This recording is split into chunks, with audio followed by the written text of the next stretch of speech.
तो oil and gas एक ऐसा सेक्टर है जिस पे दुनिया के सारे बड़े से बड़े इन्वेस्टर बुलिश हो रहे हैं, इंक्लूडिंग वॉरेन बफे। वो क्यों इस सेक्टर पे बुलिश हो रहे हैं और क्यों हमें ऑयल एंड गैस सेक्टर में इन्वेस्ट करना चाहिए, ये वीडियो सारी ऑयल एंड गैस सेक्टर के ऊपर है। और वीडियो के एंड में मैं आपको 2 शेयर ऐसे भी बताऊंगा जो कि आपको बहुत अच्छा रिटर्न दे सकते हैं। Before starting the video, do subscribe my channel and hit the like button. तो ऑयल एंड गैस सेक्टर में हमें इन्वेस्ट करना क्यों चाहिए, इसका सबसे पहला पॉइंट वॉरेन बफे। जैसा कि मैंने आपको पहले ही बोला था कि दुनिया के सारे बड़े इन्वेस्टर इस सेक्टर पे बुलिश हो रहे हैं। तो बड़ी सिंपल सी बात है, अगर वॉरेन बफे जैसे investor oil and gas sector पे बुलिश हो रहा है तो अपने को तो वैसे ही हो जाना चाहिए, क्योंकि उन्होंने सारी रिसर्च कर ही दी है और हमें मुफ्त में बैठे बैठाए पता लग रहा है कि ऑयल एंड गैस सेक्टर में आप पैसा लगाओ। सेकंड जो पॉइंट है वो है रशिया यूक्रेन। रशिया यूक्रेन कैसे है? रशिया यूक्रेन वॉर की वजह से जो गैस सप्लाई रशिया पूरे यूरोप को करता है वो सारी डिस्टॉर्ट हो चुकी है। डिस्टॉर्ट मतलब बंद हो चुकी है। यूरोपियन यूनियन ने रशिया के ऊपर सैंक्शंस लगाए हैं और रशिया ने इन रिटेलिएशन गैस सप्लाई बंद कर दी है। अब क्योंकि गैस सप्लाई बंद हुई है यूरोप में, तो सारी जो डिमांड है वो बहुत ज़्यादा हो गई है और जो सप्लाई है वो कम हो गई है। तो गैस प्राइसेस बहुत ज़्यादा हाई हो चुके हैं, जिसका ऑयल एंड गैस कंपनीज को फ़ायदा है। Third point, OPEC. ओपेक क्या है? ओपेक वो बॉडी है जो कि जैसे सऊदी अरेबिया, यूएई, ये बॉडी है जो ऑयल जो सारा वर्ल्ड का प्रोड्यूस करते हैं ओपेक। तो ओपेक जो है लगातार प्रोडक्शन कट्स पे प्रोडक्शन कट्स कर रहा है और वो ऑयल का प्राइस बिल्कुल भी नहीं गिरने दे रहे हैं। Fourth, low valuations. Oil and gas के सेक्टर की जो कंपनीज है सारी बहुत लो वैल्यूएशंस पे ट्रेड करती हैं। जैसे जो नॉर्मल मार्केट में प्राइस टू अर्निंग मिलती है वो मिलती है 17 की, लेकिन ऑयल एंड गैस की कंपनियां क्योंकि सिक्लिकल हैं इनको सिर्फ 2, 3 या 4 की प्राइस टू अर्निंग मिलती है। बट क्योंकि अब जैसे रशिया का क्राइसिस है और ओपेक का जो चांस है कि रशिया की वजह से गैस की डिमांड काफ़ी हाई है बट सप्लाई कम है और ओपेक प्रोडक्शन कट लगातार कर रहे हैं, तो क्रूड और गैस के प्राइस दोनों बहुत ज़्यादा हाई हैं और नीचे आने का बिल्कुल नाम नहीं ले रहे।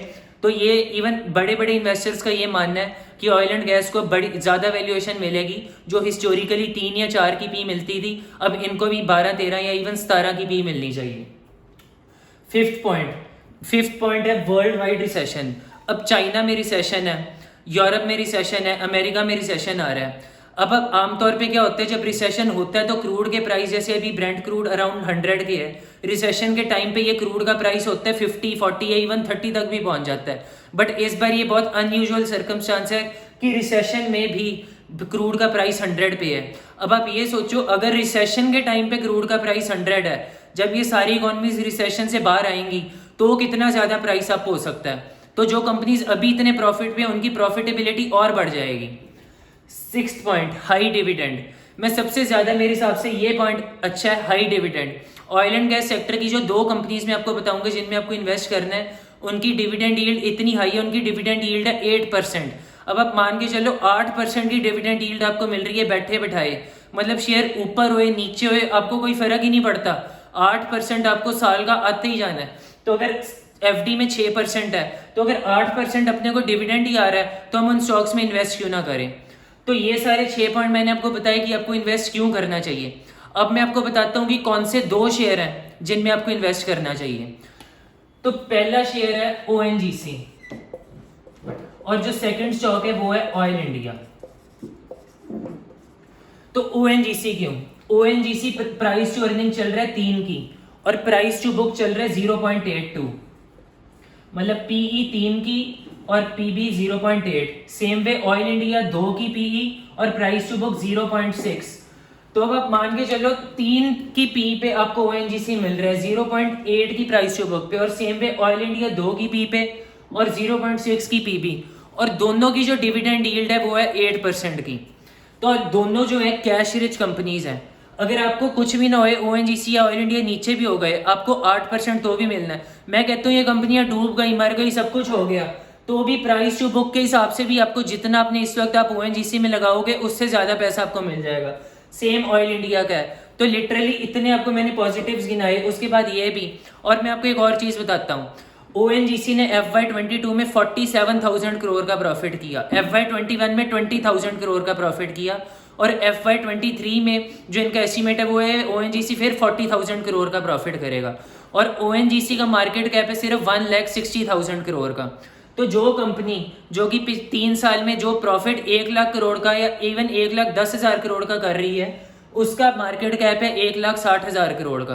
तो आप ये देखना कि अभी तो इसकी डिविडेंड यील्ड 8% की है, बट ओएनजीसी मैं पक्का श्योर हूँ कि जो सरकार है, सरकार की होल्डिंग ओएनजीसी में है। सरकार को होता है कि हम अगर कोई कंपनी प्रॉफिट कर रही है तो उसका प्रॉफिट खींच लें, तो आमतौर पे गवर्नमेंट कंपनीज के थ्रू सरकार काफ़ी डिविडेंड खींच लेती हैं। तो ये क्वाइट पॉसिबिलिटी है कि ओएनजीसी के थ्रू या ऑयल इंडिया के थ्रू, क्योंकि दोनों बहुत हाई प्रॉफिट कर रही हैं, तो गवर्नमेंट ऑफ इंडिया बहुत हाई डिविडेंड ले और स्पेशल डिविडेंड इवन 10-11% का भी मिल जाए। तो इवन इतनी लो वैल्यूएशन, हाई डिविडेंड यील्ड, ये लिटरली नो ब्रेनर है। इतने पॉजिटिव पॉइंट्स, तो आपको ऑयल एंड गैस सेक्टर में आप इन्वेस्ट करो, आपको बहुत अच्छा रिटर्न मिलेगा। बाकी अगेन आप मेरा चैनल सब्सक्राइब करें अगर आपको वीडियो अच्छी लगी, and do hit the like button. आप शेयर भी करें। आप मेरे को इंस्टाग्राम पे भी फॉलो कर सकते हैं @Harnoor_investor_trader पे। होप आपको वीडियो अच्छी लगी हो।